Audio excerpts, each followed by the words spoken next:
En verdad sí, puede mandarnos cartas ahora porque no podríamos evitarlo. Eso es lo que en definitiva ha dicho el tribunal. ¿Ustedes no tendrían obligación de responder? En lo absoluto. No tenemos ninguna orden judicial al respecto, y lo importante para que se sepa que la universidad respeta, porque no hay que acatar donde no hay una orden, aquí no hay una orden. Respetamos una decisión que no compartimos, por cierto, es que lo que está pidiendo el señor Muñoz Cho desde hace varios años se ha expresado en un proceso judicial que se tramita, como repito, en la vía ordinaria, y ahí se tendrá que resolver. ¿Tiene temor efectivamente la universidad a que si la universidad perdiese en todos estos procesos y el arzobispado hiciese valer el derecho que cree tener de participar en la junta administradora, etcétera, efectivamente el arzobispado lo que estaría buscando con esto es, digamos, tener acceso a las finanzas, a los recursos, a las utilidades, no utilidades no, porque la universidad no tiene utilidades, a los ingresos que genera la universidad, y también tendría interés en afectar, digamos, intervenir en la línea académica de la universidad? Bueno, ciertamente, porque en realidad, si bien es cierto, los bienes de la Universidad Católica en este momento no son todos los bienes que fueron transmitidos a través de la herencia de José de la Riva Agüero, sino que son muchos más, son otros bienes que se han adquirido en otros momentos, por otras vías, por otras fuentes. Lo cierto es que si la Iglesia Católica, a través de su designado en la Junta Administradora, participara en las decisiones sobre qué hacer en estos bienes, indirectamente estaría participando e incidiendo en las decisiones administrativas de la universidad. Fíjese usted, el Fundo Pando... No, pero digamos, la pregunta es si es para beneficio del arzobispado, es decir, el arzobispado, digamos, el temor que de alguna manera se trasunta en las expresiones de algunos, digamos, directivos de la universidad, es que el arzobispado pretendiera de alguna manera pues captar algunos de estos fondos, beneficiarse con estos fondos. No puede captar fondos, pero puede hacer algo más grave, ¿no? Que es incidir, participar en las decisiones administrativas de la universidad, en la libertad de la cátedra, en lo que se hace en el fondo. Por eso permítame usted continuar con el ejemplo de lo que ocurre en el Fundo Pando. El Fundo Pando es uno de los bienes de la herencia de Riva Agüero. Ahí se ha construido el campus, están los edificios de la universidad, pero ese terreno es parte de la herencia. Si la Junta Administradora tuviera que decidir sobre lo que ocurre en ese terreno, entonces tendría que, por ejemplo, serle consultada sobre si se construye o no una nueva facultad. Tendría que serle consultada sobre quién ingresa al Fundo Pando, sobre qué personas, sobre qué condición profesional o familiar tienen que tener las personas que participan y poseen el Fundo Pando. Es de esa manera que se produce la participación en caso, digamos, prosperara esta tesis que creemos equivocada del arzobispado, ¿no? Y respecto de los bienes que serían administrados por esta junta o en los cuales tendría derecho a intervenir el representante del arzobispado, se ha dicho que solo podría intervenir respecto de los bienes que dejó José de la Riva Agüero, pero no los que se han generado después. Ciertamente. Ahora, todos los que se han generado después se han generado sobre los bienes que dejó José de la Riva Agüero. Por ejemplo, el centro comercial de San Miguel se construyó sobre los terrenos que dejó. Bueno, y el Fundo Pando también, ¿no?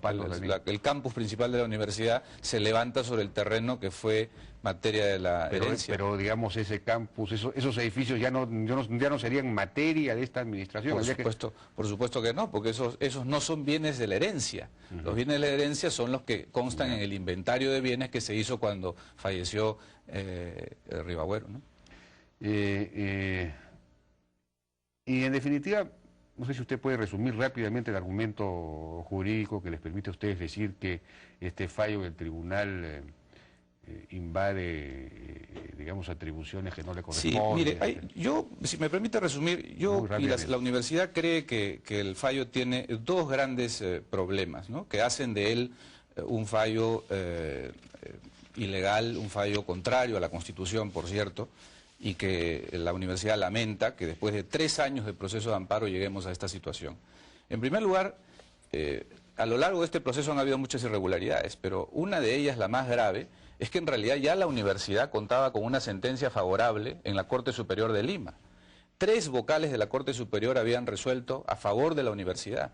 Pero ¿en qué tema? El tema principal, que era que el señor Muñoz Cho no interviniese en los asuntos de la administración de los bienes de la herencia. Y sobre esa votación de 3 vocales de la 8ª Sala Civil se produjo una discusión. Otros 3 vocales dijeron que no tenía la razón la universidad, pese que ya los primeros habían votado a favor.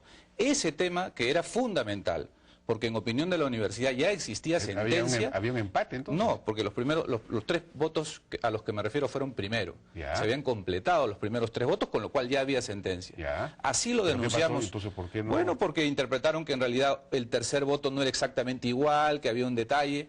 Ese tema, que es algo complejo desde el punto de vista procesal, lo denunciamos ante el Tribunal Constitucional.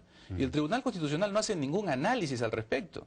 Dice que ese tema de los votos más, votos menos, es un asunto interno del trámite en la Corte Superior que no involucra derechos constitucionales.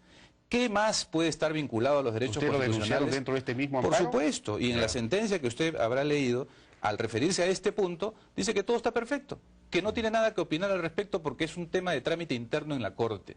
Y no es un tema de papeleo, de notificaciones, de cédulas. Es un tema de votación que, en opinión de la universidad y de connotados juristas que han opinado al respecto, hacían ya sentencia a favor de la universidad. Eso lo vamos a denunciar ante la Corte Interamericana y vamos a continuar con un reclamo que en ese punto al menos ofende lo más valioso de una democracia, la cosa juzgada.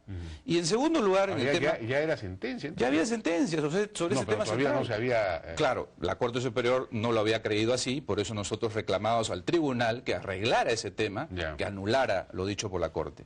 Y en segundo lugar, señor Daltaus, está el tema de fondo.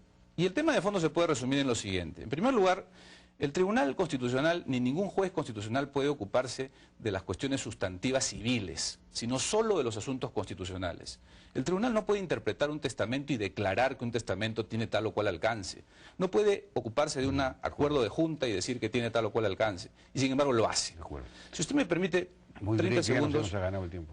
En el tema de fondo, fuera de esta intromisión indebida del tribunal, está el asunto de la propiedad. Si puede en efecto existir una propiedad en la Universidad Católica que tenga una carga semejante que implica que esta propietaria no decide sobre los bienes. El tribunal dice que sí, que la universidad es propietaria, lo mismo que dice el Arzobispado de Lima, pero no decide sobre los bienes. Eso, señor Daltaus, usted que es tan apegado a los temas del sentido común, este es un tema de derecho de sentido común.